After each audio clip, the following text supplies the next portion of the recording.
করেছি। এই ঐশী নামের মেয়েটা এই কাশেমপুর কারাগারের মধ্যে মনে হয় এখনো আছে মনে হয়।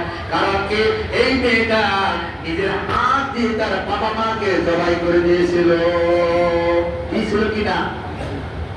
দিয়েছিল কিনা?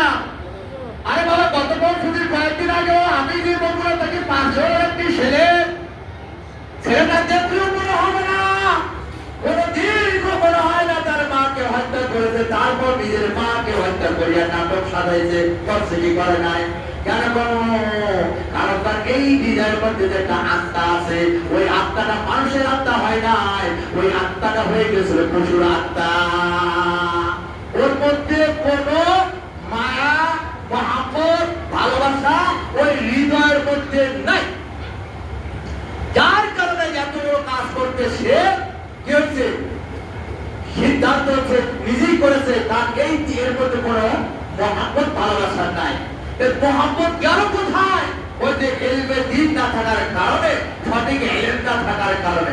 এই আমাদের যে সন্তানেরা খুব খেয়াল করবেন, আমাদের আমার ছেলে হোক, আপনার ছেলে হোক, বিশেষ করে যারা এই মোবাইল সেট চালায়, মোবাইল সেট দেখবেন, খেয়াল করে দেখবেন, মোবাইল সেট চালায়, এদের মধ্যে একটা উগ্র মেজাজের ভাব চলে আসে। কথা ঠিক না? বেরিয়ে বলে না।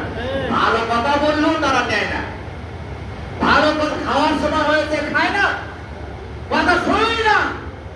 কি আছে কি নাই কথা বলেন না কেন? কারণ ওই মোবাইলটা দেখতে দেখতে, ওই গেমটা কি আছে ওইটা দেখতে দেখতে দেখতে ওদের আত্মা এটা পৌঁছে গেছে গা, এটা নষ্ট হয়ে গেছে গা, ওদের মেজাজ হয়ে গেছে পড়া পড়া মেজাজ। মায়ের কথা ভালো লাগে না, বাবার কথা ভালো লাগে না, মোবাইল কিনে দাও, মোবাইল কিনে দাও, মোবাইল কিনে দাও বলতে বলতে একটা সন্তান গোলায় ফাঁস লাগিয়া কয়েকদিন আগে মরে গেল।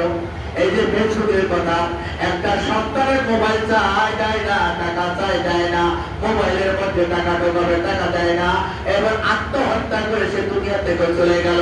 ওরে বাবা, এই মোবাইল দেখতে দেখতে ওই সন্তান এত খারাপ হয়ে গেল, চোখের দৃষ্টিশক্তি কমে গেল, এখন চোখে ভালো দেখে না, আত্মহত্যার কথা।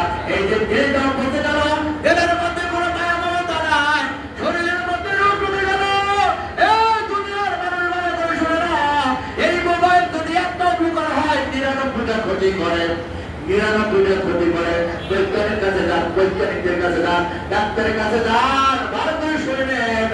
যদি ভূকম্প ব্যক্তি তার মাথার কাছে মোবাইলটা রাখিয়ে দেয়, তাহলে এই মোবাইলের আকর্ষণে ব্রেনেরও ক্ষতি করে। এত খারাপ এই মোবাইল। এই মোবাইল দেখতে দেখতে তো আত্মাটা হয়ে গেল পশু আত্মা, মা ছেলে না, বাবা ছেলে না, জয় করে। কথা ঠিক না বেশি বাবা দিনা? এই মোবাইল হলো কাজ, যুগের কানে শেষ নয়। আমার কয়েকদিন আগে দেখলাম এই মোবাইলের চার্জ দিল, হঠাৎ বাস্ত হয়ে একদম দুনিয়ার চিরে বিদায় নিয়ে গেল।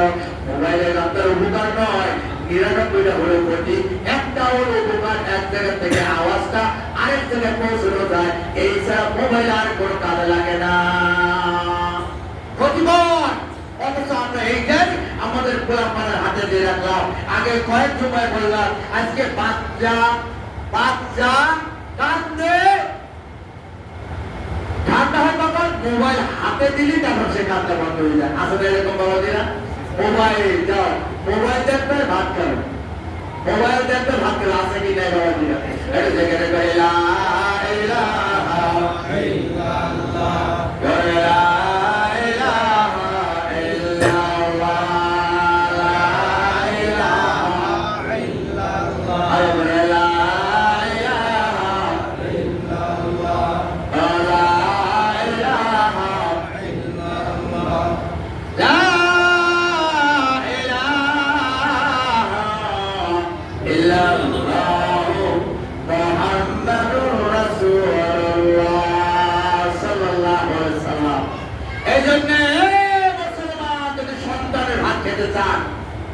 যদি সন্তানের থেকে যদি আপনি কি যদি খেদমত দিতে চান, সেবা দিতে চান, তাহলে এখন থেকে সতর্ক হয়ে যান, সতর্ক হয়ে যান।